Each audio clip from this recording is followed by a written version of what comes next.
মায়ার নবী সাহাবায়ে কেরামদেরকে নিয়ে চলতেছে, হঠাৎ করে একটা কবরের মধ্যে আমার নবী বড় আযাব দেখতে পায়।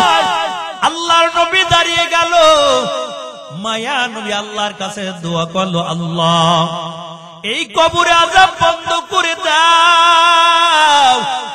আল্লাহর নবী দোয়া করলো, কিন্তু কবরে আযাব বন্ধ হয় না। আবার মায়ার নবী দোয়া করে দেয়, ও দোয়ার মালিক এই কবরে আযাব বন্ধ করে দাও। আমার যখন দোয়া করলো আল্লাহ তাআলা কবরে আযাব বন্ধ করে না।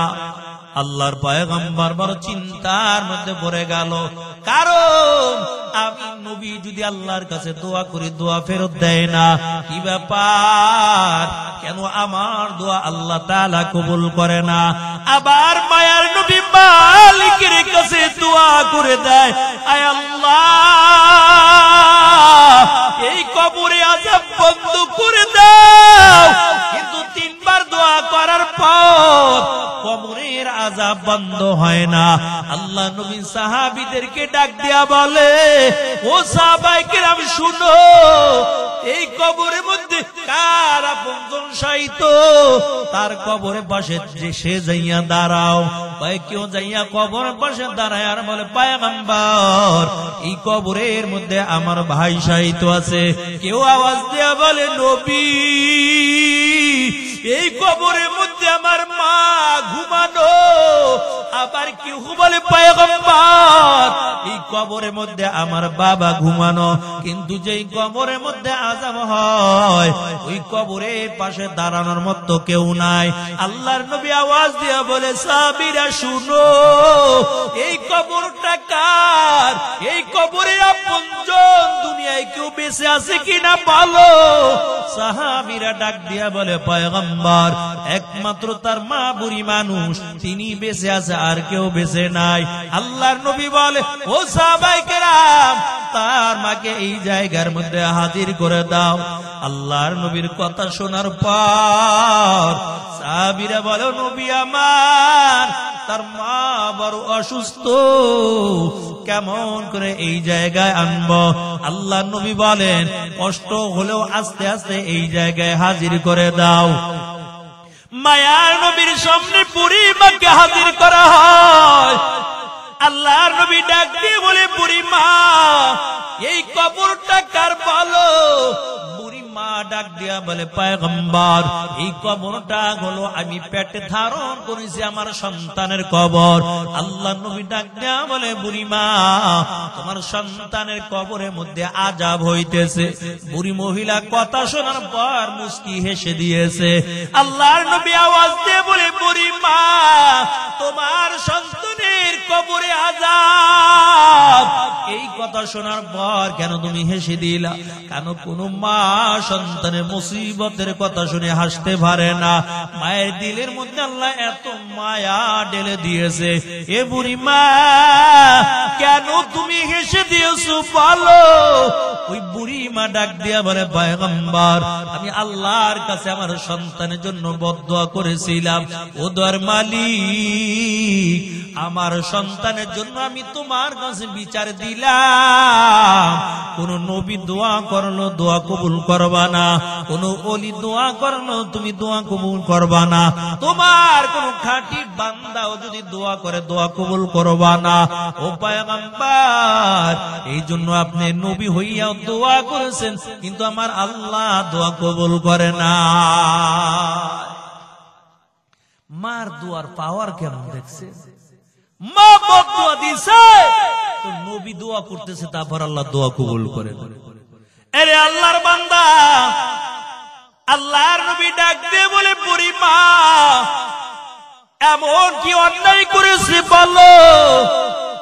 বুড়ি মহিলা ডাক দেয়া বলে, পয়গম্বর আমার সন্তান বিবির কথা শুনে আমাকে আমাকে ধমক দিয়েছে। ও নবী আমার শুধু তাই নয়, একদিন হাত দিয়া আমার গায়ের মধ্যে আঘাত করেছে।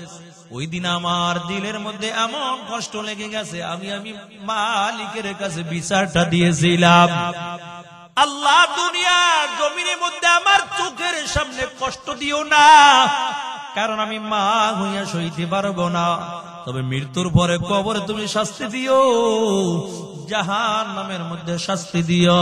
ও নবী আমার, আমি আল্লাহর কাছে বিচারটা দিলাম, এই জন্য হেসে দিলাম, আমার বদদুয়া আল্লাহ তাআলা কবুল কইরা ফেলাইছে। মায়ার নবী ডাক দিয়ে কয়ে, বুড়ি মা, তোমার সন্তানকে মাফ করে দাও। বুড়ি মহিলা ডাক দিয়ে বলে, পয়গম্বর, না না, আমার সন্তানকে আমি মাফ করতে পারবো না, এমন কথা আপনি আমাকে বলবেন না। আল্লাহ নবী ডাক দিয়ে বলে, সাহাবায়ে কেরাম, কিছু লাকড়ি একত্রিত করাও। ও সাহাবায়ে কেরাম, আল্লাহর পয়গম্বর এত বারবার বলার পর তারপরও বুড়ি মা যখন ক্ষমা করল না সন্তানকে, নবী বুঝা ফেলাইছে এই বুড়ি মহিলার দিলের মধ্যে বড় কষ্ট লাগে গেছে, এই বুড়ি মহিলা তার সন্তানকে মাফ করবে না। এমন সময় আল্লাহর কাছে পয়গম্বর আবার দোয়া করে দিল, আল্লাহ, এই বুড়ি মহিলার অন্তরে চক্ষু খুলে দাও, এই চক্ষু দিয়া ওই তার ছেলের কবরে আযাব যেন দেখতে পায়। আল্লাহর নবী দোয়া করার পর মালিক দোয়া কবুল কইরা ফেলাইছে। বুড়ি মহিলার অন্তরে চক্ষু খুলে যায়। বুড়ি মহিলা হঠাৎ করে ওই সন্তানের কবরের মধ্যে জাহান্নামের আগুন দুইটা চোখে দেখার পরে চিৎকার মেরে জমিনের মধ্যে পড়ে গেল আর কান্না করে আর বলে, পয়গম্বর, আমার ছেলের জন্য আল্লাহর কাছে একটু দোয়া করে দেন, আল্লাহ তাআলা যেন আমার ছেলেকে ক্ষমা করে দেয়। মায়ের নবী ডাক দেয়া বলে, বুড়ি মা, আগে তোমার সন্তানকে তুমি মাফ করে দাও। বুড়ি মহিলা বলে, নবী আমার, আপনাকে সাক্ষী রেখে আমি বললাম, আমার সন্তানের উপর আমার কোনো কষ্ট নাই, আমার সন্তানকে আমি মাফ করে দিলাম, আল্লাহ যেন আমার সন্তানকে ক্ষমা করে দেয়। সাথে সাথে যখন বুড়ি মহিলা তার সন্তানকে ক্ষমা করে দিল, আল্লাহ তাআলা সাথে সাথে ওই বান্দার কবরে আযাব বন্ধ করে দেয়। এই জন্য মা বাবার কাছ থেকে দোয়া লইবেন, জীবন বন্ধ হয়ে যাবে। নবীর সাহাবী আবু হুরায়রা কালিমা পরে মুসলমান হয়ে গেছে। মা বারবার মারধর করে, আবু হুরায়রা নবীর কাছে যেতে পারবা না। আবু হুরায়রা ডাক দিয়া বলে, মা, দুইটা চক্ষু দিয়া যতক্ষণ পর্যন্ত আমি নবীকে না দেখি আমার কাছে ভালো লাগে না। আবু হুরায়রার মা মারধর করলো আর ডাক দিয়ে বলে, আবু হুরায়রা শুনো, নবীর দরবারে তুমি যেতে পারবা না। আবু হুরায়রা পিঠের মধ্যে দাগ পড়ে গেল, কান্না করতে করতে আবার মায়ের নবীর হুজরার সামনে দাঁড়িয়ে গেছে। আল্লাহর পয়গম্বর নজর করে দেখে আবু হুরায়রার চোখ বেয়ে বেয়ে পানির ফোঁটা জমিনের মধ্যে পড়তেছে। আল্লাহর নবী ডাক দিয়ে বলে, আবু হুরায়রা, কেন তুমি কান্না করো, কি হয়েছে বলো?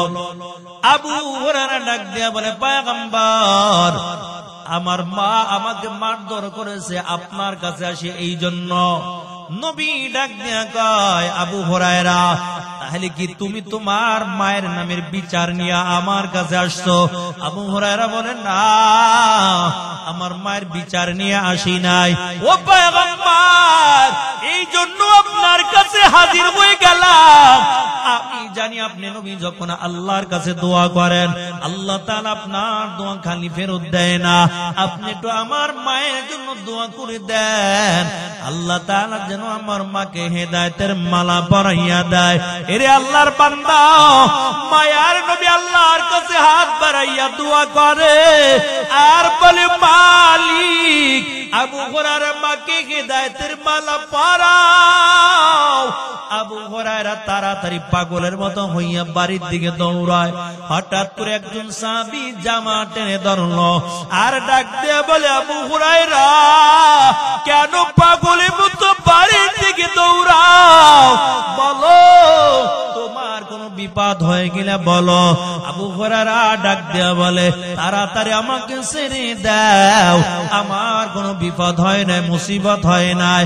ওই সাহাবী ডাক দেয়া বলে, তবে কেন পাগলের মতো দৌড়াও?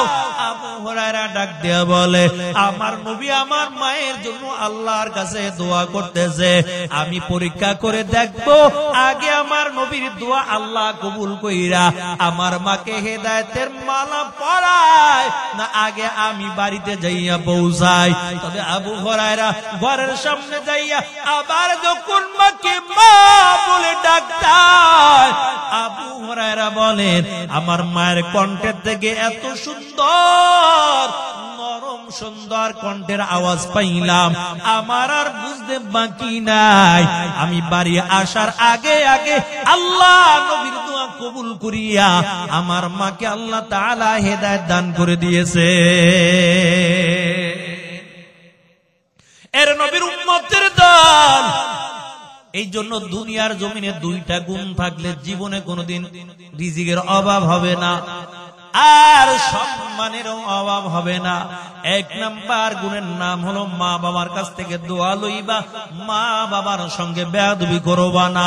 কারণ মা বাবার কলিজার মধ্যে যদি আঘাত দাও, আমার মালিক সইতে পারে না, আমার মালিক কিন্তু বান্দার উপর নারাজ হয়ে যায়। এই জন্য আল্লাহর পয়গম্বর বলে, রিদার রব্বি ফি রিদাল ওয়ালিদ ওয়া সাখাতার রব্বি ফি সাখাতাল ওয়ালিদ। কয় যেই সন্তানের উপর পিতা মাতা রাজি হয়, ওই সন্তানের উপর আমার আল্লাহ বড় খুশি হয়ে যায়। আজকে কত যুবক বিবির কথা শুইনা মা বাবার কলিজার মধ্যে আঘাত দাও, কত যুবক মা বাবাকে ঠিক মতন খাবার দাও না, কত যুবক মা বাবার খবর নাও না। এরে আল্লাহর বান্দা, তোমার রিজিকে বরকত হবে, জীবন বড় ধন্য হয়ে যাবে। মুসিবতের মধ্যে পড়ে গেছো, মার কাছ থেকে দোয়া লইবা। মায়ের নবী বলেন, মা যখন সন্তানের জন্য দোয়া করে দেয়, ওই দোয়ার মধ্যে কোনো পর্দা থাকে না, সাথে সাথে আল্লাহ দোয়া কবুল করে নেয়। মায়ের দোয়া লৌহে মুমিন, মায়ের দোয়া লও, মায়ের দোয়া লৌহে মুমিন, মায়ের দোয়া লও। বিপদে পড়বে না তুমি যখন যেথায় যাও, বিপদে পড়বে না তুমি যখন যেথায় যাও। মায়ের দোয়া লৌহে মুমিন, মায়ের দোয়া লও, মায়ের দোয়া লৌহে মুমিন, মায়ের দোয়া লও। একটি গেলাস পানির পালে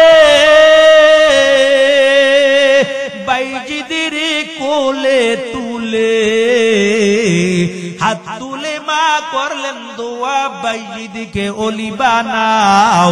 মায়ের দোয়া লৌহে মুমিন, মায়ের দোয়া লও, মায়ের দোয়া লৌহে মুমিন, মায়ের দোয়া লও। এর নবীর উম্মতের দল। আল্লাহর পয়গম্বর ডাক দিয়ে বলে, উম্মতেরা কোনদিন মা বাবার সঙ্গে বেয়াদবি করবা না। মা বাবা যদি দুনিয়া থেকে বিদায় হয়েও যায়, তারপর সন্তান তুমি মনে করে না হক বন্ধ হয়ে গেছে। আল্লাহর নবী বলে, মা বাবা যদি দুনিয়া থেকে বিদায় হয়ে যায়, তারপরও 7টা হক বাকি থাইকা যায়। এক নাম্বার হক, যতদিন তুমি দুনিয়ার জমিনের মধ্যে বাঁচবা, আল্লাহর কাছে দোয়া করবা, রব্বির হামহুমা কামা রব্বায়ানি সগীরা। আরে আল্লাহর বান্দা, বিবির কথা শুনে মা বাবার কলিজার মনে আঘাত দিবা না। আর যদি মা বাবার কলিজার মধ্যে আঘাত দাও, দুনিয়ার জমিনের মধ্যে এই বিবি দিয়া কোনোদিন সুখী হইতে পারবা না। একদিন দেখবা তোমার মা দুনিয়ার জমিনে থাকবে না, কিন্তু তোমার ঘরের মধ্যে বড় অশান্তির আগুন জ্বলতে থাকবে।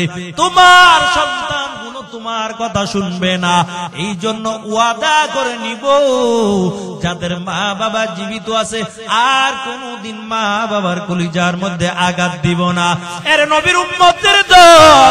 তবে অনেক নারীরাও আছে বলে, তোমার মায়ের খবর নিতে পারবা না, মাকে টাকা দিতে পারবা না, মাকে খাবার দিতে পারবা না। বলে জানো, কারণ তুমি তো দুনিয়াদার দেখে বিবাহ করেছো, দিনদার দেখে বিবাহ করতে পারো না।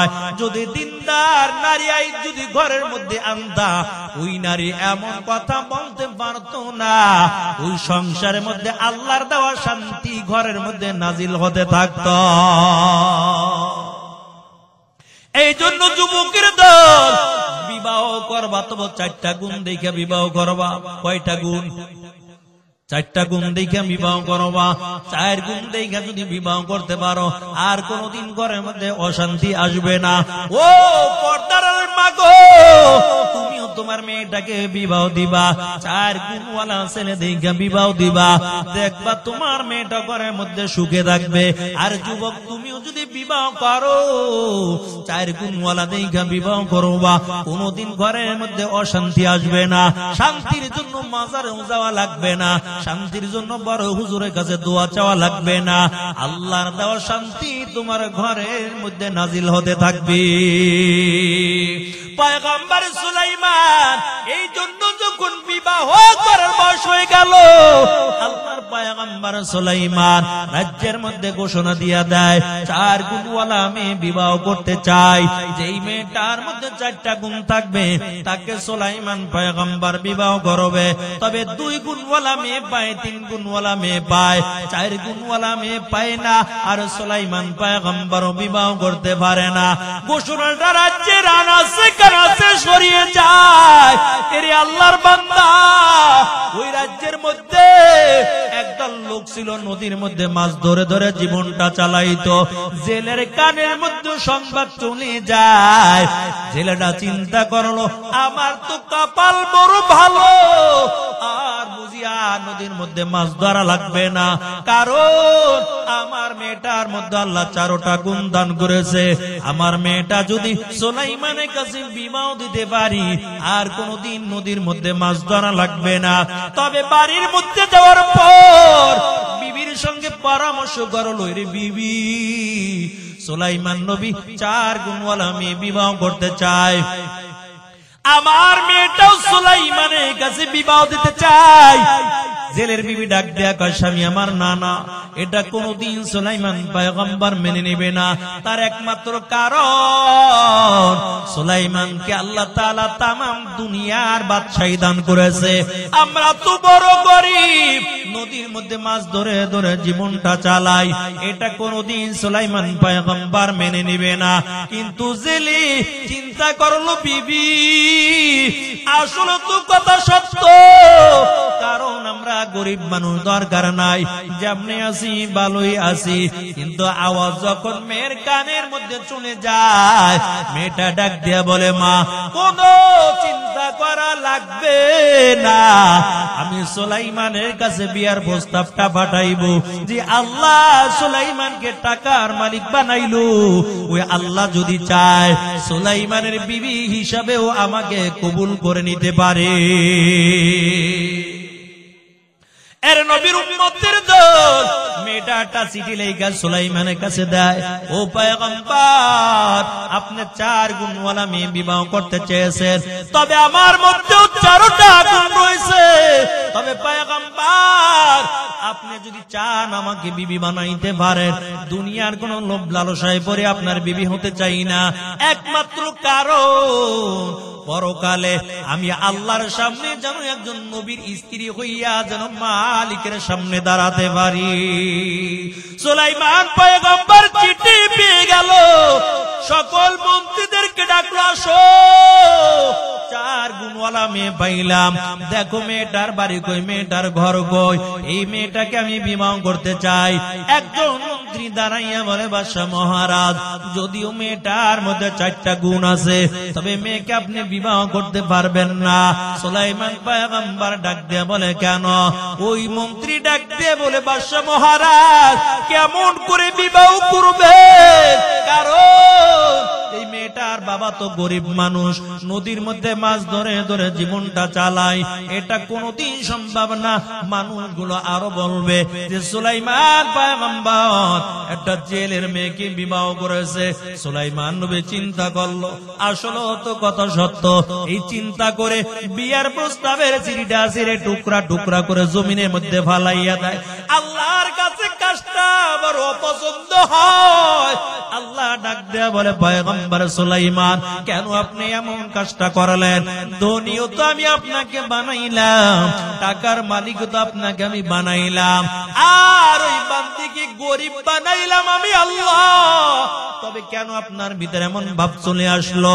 ওদিক থেকে মেয়ের কানের মধ্যে যখন সংবাদটা চলে গেল, মেয়েটাও 2 রাকাত নামাজ আদায় করার পর মালিকের কাছে কান্না করে আর বলে, আল্লাহ, সুলাইমান নবী আমি গরিব দেখে বিবাহ করতে রাজি হয় নাই, আমার প্রস্তাবের চিঠিটা রাগ করে ছিঁড়ে টুকরা টুকরা করে জমিনের মধ্যে ফালাইয়া দেয়। আয় আল্লাহ, তোমার কাছে আমি বিচার দিলাম, ওই সুলাইমানকে গরিব বানাইয়া আমাকে টাকার মালিক বানাইয়া সুলাইমানের বিবি হিসাবে তুমি কবুল করে নাও। আল্লাহ দোয়াটা কবুল করেছে। এরে আল্লাহর বান্দা, তবে সুলাইমান পয়গম্বর উপর আল্লাহর পরীক্ষা শুরু হয়ে গেল। কেমন পরীক্ষা শুরু হয়ে গেল? এক এক নবীকে আল্লাহ তাআলা এক এক ধরনের মুজিজা দান করেছিল। সুলাইমান নবীর মুজিজা হলো হাতের মধ্যে আংটি। এই মুজিজা থাকার কারণে, আংটি থাকার কারণে জিনটাও পরিপূর্ণ সব সুলাইমানের কথা অনুযায়ী চলত। আর মুফাসসিরিন কিরাম বলেন, আমাদের নবীকে আল্লাহ একটার দুইটা মুজিজা দান করে নাই, কমপক্ষে 1000 মুজিজা আমাদের নবীকে আল্লাহ দান করেছে। সুলাইমান নবীর আংটির উপর পরীক্ষা শুরু হয়ে গেল। আল্লাহ কিছু হুকুম জারি করে দিল, ও পয়গম্বর, আংটি নিয়ে ওয়াশরুমে যেতে পারবেন না। বিশেষ বিশেষ হুকুম আল্লাহ তাআলা জারি করাইয়া দেয়। সুলাইমান পয়গম্বর বড় চিন্তার মধ্যে পড়ে গেল, আংটি কার কাছে দিব, কার কাছে দিব বিশ্বাস করে। কিন্তু সুলাইমান পয়গম্বর এখন আর করার কিছুই নাই, বিশ্বাসস্থ একজন খাদেম রাইখা দিল। এই খাদেমের কাছে আংটি দিয়া যাইতো, আবার আইসা বলতো আংটি দাও, আংটি চাইতো তো আংটি দিয়ে দিত। কিন্তু চালাক শয়তান একটা জিন চিন্তা করলো, কেমন করে সুলাইমান নবীর আংটিটা চুরি করা যায়। কারণ আংটি যদি চুরি করা যায়, সুলাইমান নবীর কোনো ক্ষমতা থাকবে না, সব ক্ষমতার মালিক আমি নিজে হয়ে যাব। তবে সুলাইমান যখন খাদেমের কাছে আংটি দিয়া যাবে, আমি সুলাইমানের আকৃতি ধইরা তার ভরে আংটি আনবো। এরে আল্লাহর বান্দা, সুলাইমান পয়গম্বর খাদেমের কাছে আংটি দিয়া চলে গেল। ওই চালাক শয়তান জিনটা পুরা সুলাইমানের আকৃতি ধইরা খাদেম রেখে, খাদেম আংটি দাও। আংটি চাইছে তো সুলাইমান মনে কইরা আংটিটা দিয়া দিস। আংটিটা হাতের মধ্যে নেওয়ার পর ওই চালাক শয়তান জিনটা ডাক দিয়া বলে, খাদেম, তোমাকে একটা কথা বলি, আর আমার সঙ্গে তোমার থাকা লাগবে না, যাও যাও। তবে একটা সংবাদ জানাইয়া দেই, এই রাজ্যের মধ্যে কিন্তু একজন নকুল সুলাইমান আছে, আর যেই জায়গায় পাইবা ওই জায়গায় ভালো করে সাইজ করবা, নাইলে ভেজাল লাইগা যাবে। আমি আংটি নিয়ে আমি রাজ সিংহাসনের দিকে চলে গেলাম। আংটি নিয়ে রাজ সিংহাসনের মধ্যে বসে গেল। এখন আংটি হলো চালাক শয়তান জিনের হাতে, সবাই এখন তার কথাই শুনে। কিন্তু সিংহাসনের মধ্যে বসার পর আবার একটা ঘোষণা দিয়ে দিল, ও রাজ্যের মানুষ শুনো, এ রাজ্যের মধ্যে কিন্তু একজন নকুল সুলাইমান আছে, দেখতে কিন্তু আমার মতন দেখা যায়, ওরে যেই জায়গায় পাইবা ওই জায়গায় ভালো কইরা সাইজ করবা। এরে আল্লাহর বান্দা, সুলাইমান পয়গম্বর সফর থেকে আইসা খাদেম রেখায়, খাদেম আংটি দাও। খাদেম কয়, কি আংটি দিব, তুমি কে? আমি তো সুলাইমান ছিল না। ও তাহলে তুমি বুঝি নকল সুলাইমান, আমার ধোঁকা দিতে আইছো, আমার ধোঁকা দিতে পারবা না। সুলাইমান আংটি নিয়ে সুলাইমান রাজ সিংহাসনে বসে গেছে। এর নবীর উম্মতের দল ওদিক থেকে সুলাইমান পয়গম্বর কাহারে সর্বনাশ হয়ে গেল। তাড়াতাড়ি রাজ সিংহাসনের দিকে দৌড়ায়, নজর করে দেখতে পায় চালাক শয়তান একটা জিন হাতের মধ্যে আংটি নিয়ে তারপর রাজত্ব চালায়। কিন্তু সুলাইমান পয়গম্বর যখন রাজ দরবারের কাছে চলে গেল, ওই চালাক শয়তান জিনটা ডাক দেয়া কয়, দেখ নকল সুলাইমান আছে, পরে ভালো কইরা সাইজ কইরা হাতে পায়ে বাইদা শত শত মাইল দূরে ফালাইয়া দাও। আঙ্গি এখন জিনে শয়তানের হাতে সবাই এখন তার কথাই শুনতেছে। সুলাইমান পয়গম্বরের হাতে পায়ে রশি লাগাইয়া শত শত দূরে ফালাইয়া দেয়। ওই জেলে মাছ ধরে যখন বাড়ির দিকে রওনা হয়, হঠাৎ করে নজর করে দেখতে পায় এত সুন্দর ফুটফুটে চেহারা অধিকারী একটা যুবক এমন অবস্থায় রাস্তার কিনারায় পড়ে আছে। জেলে ডাক দিয়ে বলে, যুবক কোথায় তোমার বাড়ি, কোথায় তোমার ঘর, এমন অবস্থাটা কেন বলো। জেলের কথা শোনার পর সুলাইমান পয়গম্বর চিন্তা করলো, এখন নামের পরিচয় দেওয়া যাবে না যে আমি সুলাইমান, কারণ রাজ্যের সবাই জানে এখন আমি নকল সুলাইমান। নামটা গোপন রাইখা সুলাইমান নবী ডাক দেয়া করে, ভাই আমি বড় অসুস্থ, তবে তোমার যদি মনে চায় বাড়িতে নিয়ে একটু সেবা যত্ন করে আমাকে সুস্থ করে দাও। জেলে সুলাইমান পয়গম্বরকে নিয়ে বাড়ি চলে গেল। সেবা যত্ন করার পর সুলাইমান নবী সুস্থ হয়ে গেল। একদিন জেলে ডাক দিয়ে বলে, যুবক তবে কোথায় তোমার বাড়ি, কোথায় তোমার ঘর, আমার কিছুই জানা নাই, তবে শুনো তুমি যদি চাও আমার সঙ্গে মাছ ধরতে নদীর মধ্যে যেতে পারো, কারণ আমি গরিব মানুষ, নদীর মধ্যে মাছ ধরে ধরে জীবনটা চালাই। সুলাইমান পয়গম্বর চিন্তা করলো যাওয়ার আর কোনো জায়গা নাই, মাছ ধরার জন্য রাজি হয়ে গেল। তবে সুলাইমান নবী যখন মাছ ধরার জন্য নদীর মধ্যে চলে যায়, আল্লাহর কি কুদরত, অন্য দিনের তুলনায় ওদিন ডবল মাছ পেয়ে যায়। মাছগুলো ভাইয়া এবার জেলে খুশি হয়ে গেছে, বাড়িতে আইয়া চিন্তা করতেছে, কিরে এই ছেলের কপাল তো খুব ভালো। ওদিক থেকে মেয়েটা প্রতি রাত্রে আল্লাহর কাছে দোয়া করে আর বলে, মালিক ওই সুলাইমানকে গরিব বানাইয়া আমাকে টাকার মালিক বানাইয়া তারপরে সুলাইমানের বিবি হিসাবে কবুল কইরা নাও। আল্লাহ তো মেয়েটার দোয়া কবুল কইরা ফেলাইছে।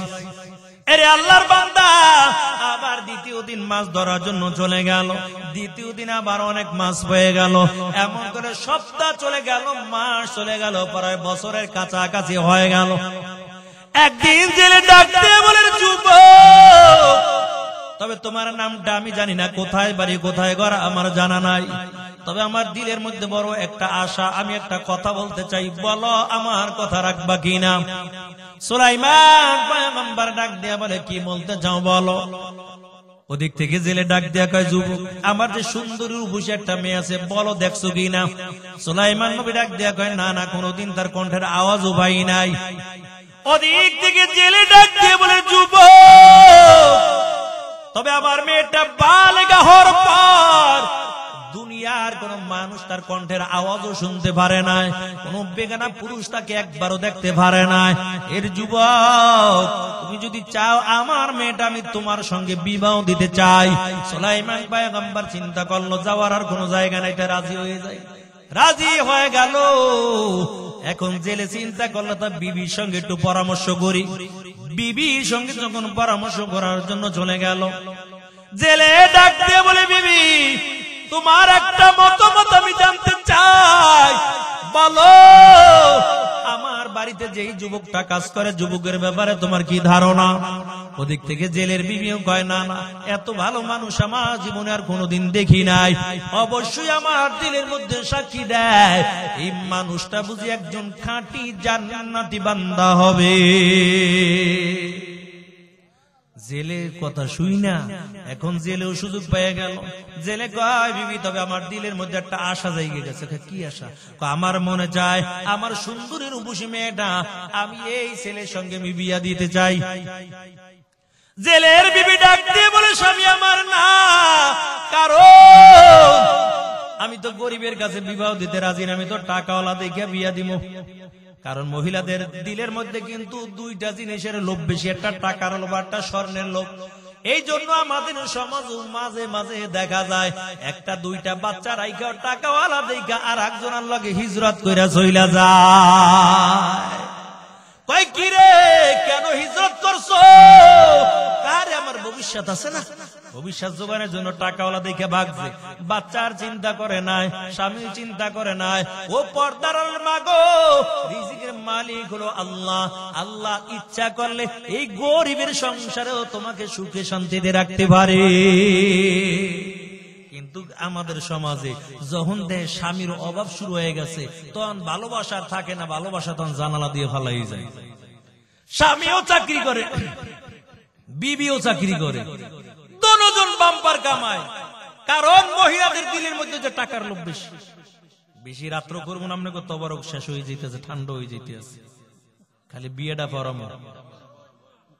আপনাদের কষ্ট হইতেছে নাকি?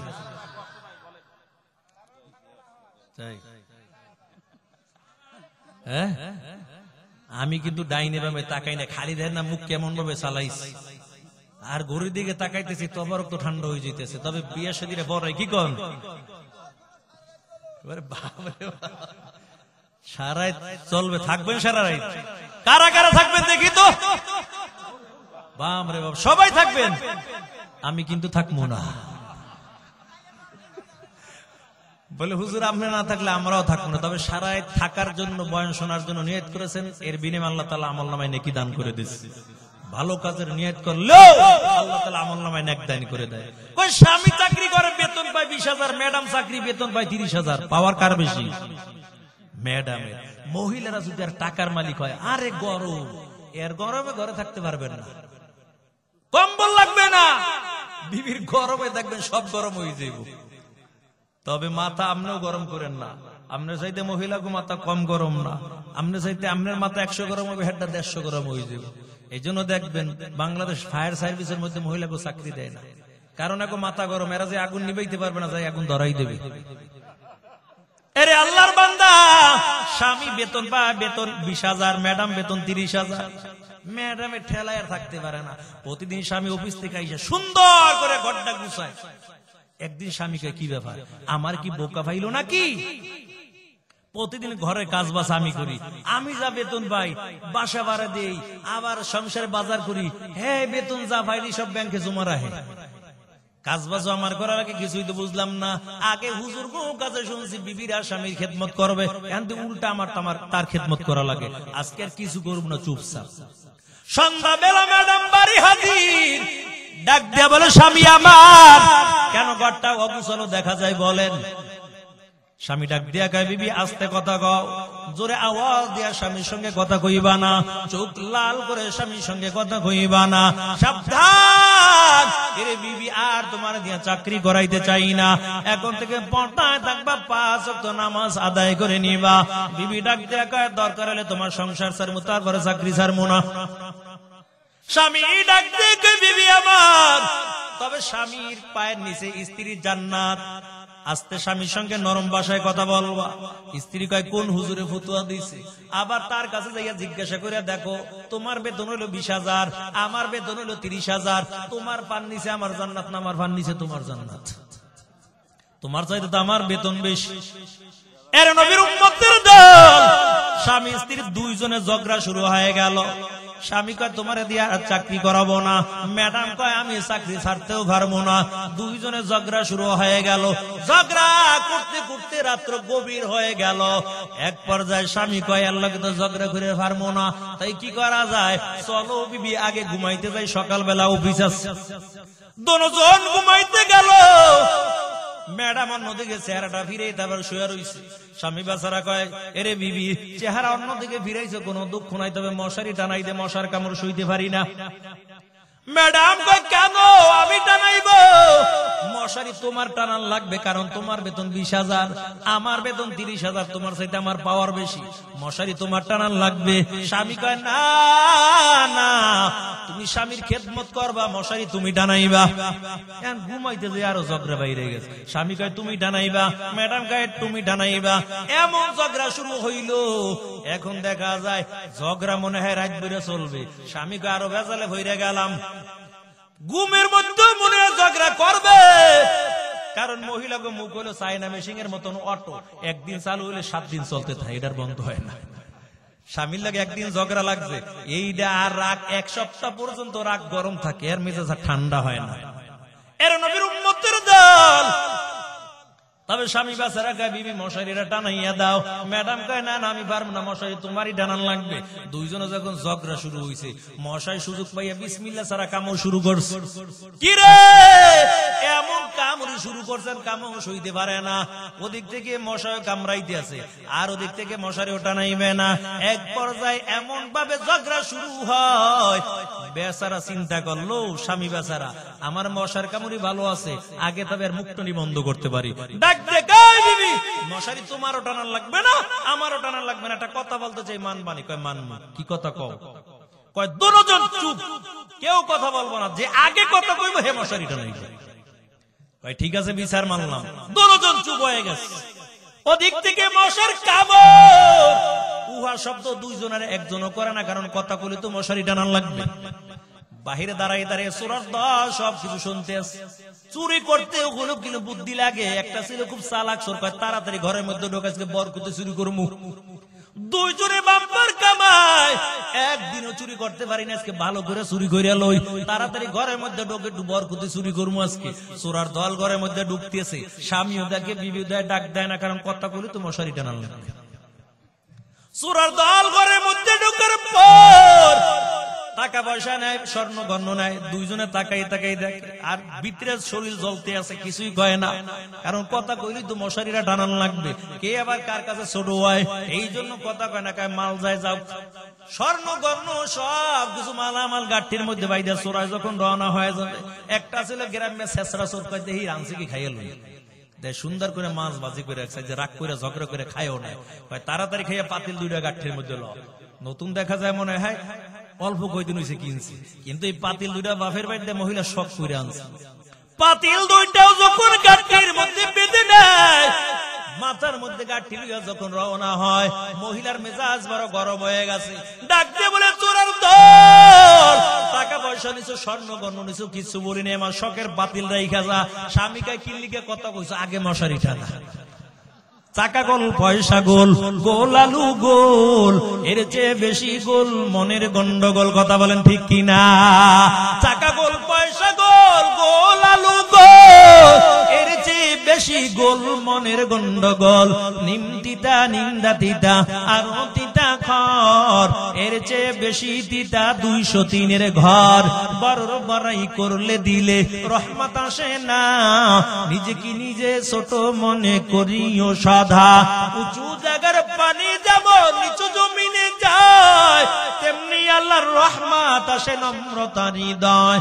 ফেরাউনের লাশটা দেখো মিশর জাদু ঘরে, খায় না কোনো পোকা মাকড়, সবাই ঘৃণা করে। তরকারি মতো তরকারি খুলে অল্প জালে সিজে, বুদ্ধিমান মানুষ হলে ইশারাতে বুঝে। এর নবীর উম্মতের দল। ওদিক থেকে জেলের বিবিও রাজি হয়ে গেল, বিবাহ করাবে জেলের বিবিও রাজি। তবে সাবধান, খবর কিন্তু রাষ্ট্রের মধ্যে চলে গেছে, আর ওই চালাক শয়তান জিনটা এবার রাজত্ব চালায়। চাউলের দাম বেশি, লবণের দাম বেশি, মারামারি কাটাকাটি, হিংসা বিদ্বেষের অভাব নাই। লোকেরা কি ব্যাপার, আমগো সুলাইমান তেমন অন্যায় কাজ করতে পারে না, চিন্তার মধ্যে ভরে গেল। ওদিক থেকে জেলেও রাজি হয়ে গেল, আর মেয়েটাও রাজি হয়ে গেল, বিবিও রাজি হয়ে গেল, সুলাইমান পয়গম্বর রাজি হয়ে গেল। সকালবেলা কাজী আইনা বিবাহ হয়ে গেছে। কিন্তু বিবাহ হয়ে গেছে, আজকে তাদের বাসর রাত, বাসর ঘরটা সাজাইবে, এই টাকা পয়সাও নাই। দুপুরে কি খাবার খাবে এমন কোন মালামালের কোন ব্যবস্থা নাই। এরে আল্লাহর বান্দা, তবে জেলে এই কথাও বলতে পারে না, চলো নদীর মধ্যে মাছ ধরতে যাই, কারণ নতুন জামাই মেইনটেইন করতে পারে, এই জন্য কিছুই বলে না। তবে জেলে বড় চিন্তার মধ্যে পড়ে যায়, কেমন করে খাবারের ব্যবস্থাটা করবো, কেমন করে বাসর ঘর সাজাইবো, বড় চিন্তার মধ্যে ভরে গেল। ওদিক থেকে রাষ্ট্রের অবস্থাও 12টা বেজে গেছে। তার মধ্যে হইতে সুলাইমান নবীর একজন জিনদের মধ্যে শক্তিশালী একটা জিন ছিল, খাদেম জিন। খাদিম জিনটাকে কি ব্যাপার, একটা বছর হয়ে গেল, সুলাইমান নবী আমারে ডাকেও না, নাকি আমার উপর কোন রাগ টাগ করলো। তবে আজকে আমি সুলাইমান নবীর রাজ দরবারে চলে যাব, দেখবো সুলাইমান নবী আমার উপর রাগ টাগ করলো কিনা। ওই খাদিম জিনটা যখন রাজ দরবারে হাজির হয়ে যায়, নজর করে দেখতে পায় এ তো আসল সুলাইমান ক্ষমতার মধ্যে নাই, নকল সুলাইমান, অর্থাৎ জিনদের মধ্যে বড় একটা বাটপার বয়ে বয়ে তারপর রাজত্ব চালায়। জিনে দেখা জিন চিনছে, চোরে চোর চিনে, ডাকাইতে ডাকাই চিনে, আর জমিনের মধ্যে আল্লাহওয়ালারা আল্লাহওয়ালা চিনে। কথা বলেন ঠিক কিনা? ওদিক থেকে খাদেম জিনটা ক্ষমতায় কেন, আমি তো সুলাইমান কই, একাই খাইছে, আজকে তো ধরা খাই গেছে। তাড়াতাড়ি সিংহাসন চাইতে দৌড়, কাকে নিজের জীবনটা বাঁচাইছে। ওদিক থেকে সুলাইমান নবীর খাদেম জিনটাকে তাড়াতাড়ি ধরে, তো আসল সুলাইমান না নকল সুলাইমান, এটা ধরে আজকে সাইজ করবো, তাড়াতাড়ি ধর। সামনে যারা আছে এবার দৌড়ানো শুরু করছে, কারণ একটা বছর কোন জ্বালায় নাই, আজকে দৌড়ে ভালো করে সাইজ করে লই। ওই চালাক জিনটাও সামনে দিয়ে দৌড়ায়, সুলাইমান নবীর খাদেম জিনটাও দৌড়ায়। হঠাৎ করে নজর করে দেখতে পায় সুলাইমান নবীর আংটিটাও হাতের মধ্যে দেখা যায়। সুলাইমান নবীর খাদেম ডাক দিয়ে বলে, সুলাইমান নবীর আংটি কেন তোমার কাছে, জলদি করে আংটি দিয়া যাও। চালাক জিনটাকে আংটি যদি নিয়ে যাও অবস্থা 12টা বাজাই দিবে, আংটি দেওয়া যাবে না। তাড়াতাড়ি আংটিটা খুইলা নদীর মধ্যে ফালাইয়া দেয়। নদীর একটা মাছ আদার মনে কইরা আংটিটা খাইয়া ফালাইছে। আংটি যতক্ষণ নদীর মাছে খায়, এই মাছের বিজিবি যখন হাজার হাজার মাছ দৌড়ায়, মাছটাকে কি ব্যাপার, কোন বেজালে ফললাম, এতদিন একলা ছিলাম, ভালোই ছিলাম, কোন তাবিজ খাই আবার কোন মুসিবতের মধ্যে ফললাম। এখন যেই জায়গায় যাই আমার পিছে পিছে হাজার হাজার মাছ দৌড়ায়। এর নবীর উম্মতের দল ওদিক থেকে দুবার বেলা জামাই শ্বশুর দুইজনে পরামর্শ করলো, চলো অন্য দিনের মতো আমরা নদীর মধ্যে মাছ ধরতে চলে যাব। তবে জামাই শ্বশুর দুইজনে মিলে যখন নদীর মধ্যে জালটা ফালায়, আল্লাহর কি কুদরত, ওই মাছটা পাগলের মতো ঘুরতেছে ঘুরতেছে, মাছটা ঘুরতে ঘুরতে জামাই শ্বশুরের জালের মধ্যে ঢুকে যায়, কিতাবের মধ্যে লাগে। জামাই শ্বশুর দুইজনে মিলে যখন জালটা উঠায়, ওই দিন দুইজনে মিলে পুরা এক নৌকা মাছ পেয়ে যায়। মাছ পাই এবার জেলেও বড় খুশি, কিরে কপাল তো বড় ভালো, একটা বছর ছেলে নদীর মধ্যে আসলাম, কোনোদিন খালি হাতে যাই নাই, আজকে সকালবেলা মাইয়েরা বিয়া দিলাম, দুপুর বেলা মাছ ধরতে আইলাম, পুরা এক নৌকা মাছ পাইলাম, কপাল তো বড় ভালো। তবে বাকি মাছগুলো বিক্রয় করবে, আর বড় মাছটা আলাদা করে রাখলো, বড় মাছটা আলাদা করে রাখলো, কারণ নতুন জামাইরে খাওয়াই দইব। আর বাকি মাছগুলো বিক্রয় করার পর দামি দামি মালামাল নিয়ে যখন বাড়ির দিকে রওনা হয়ে যায়, এরে আল্লাহর বান্দা বিবির কাছে বড় মাছটা দিয়ে বলে, বিবি এই মাছটা তুমি কাটবা না, মাছটা আমার মেয়ের হাতের মধ্যে দিবা। আমার মেয়ে নিজে মাছটা কাটবে, নিজে বাজি কইরা তার স্বামীর মুখের মধ্যে দিবে। ও পর্দার আড়ার মা গো, তুমিও যদি দেখো তোমার স্বামী বদলা দিয়া রিস্কা চালাইয়া বাড়ির মধ্যে আসছে, তোমার স্বামী পানির পিপাসিত অবস্থায় আছে, স্বামী চাওয়ার আগে আগে একটা গ্লাস পানি যদি স্বামীর হাতে তুলে দাও, মায়ার নবী জানাইয়া দেয় 7 ভরি স্বর্ণ আল্লাহ রাস্তায় সদকা করলে যে সব হইতো, এই পরিমাণ সওয়াব ওই নারীর আমলনামার মধ্যে আল্লাহ দান করে দেয়। জেলে ডাক দিয়া কয়, বিবি মাছটা তুমি কাটবা না, মাছটা মেয়ের হাতের মধ্যে দিবা, মেয়ে নিজে মাছটা কাটবে, নিজে ভাজি করবে। এরে আল্লাহর বান্দা, মাছটা যখন মেয়ের হাতের মধ্যে দেওয়া হয়, মেয়ে যখন বিসমিল্লাহ বলে মাছটা কাটলো, আল্লাহর কি কুদরত, ওই সুলাইমান নবীর আংটি এই মাছের পেটের মধ্যে পেয়ে যায়।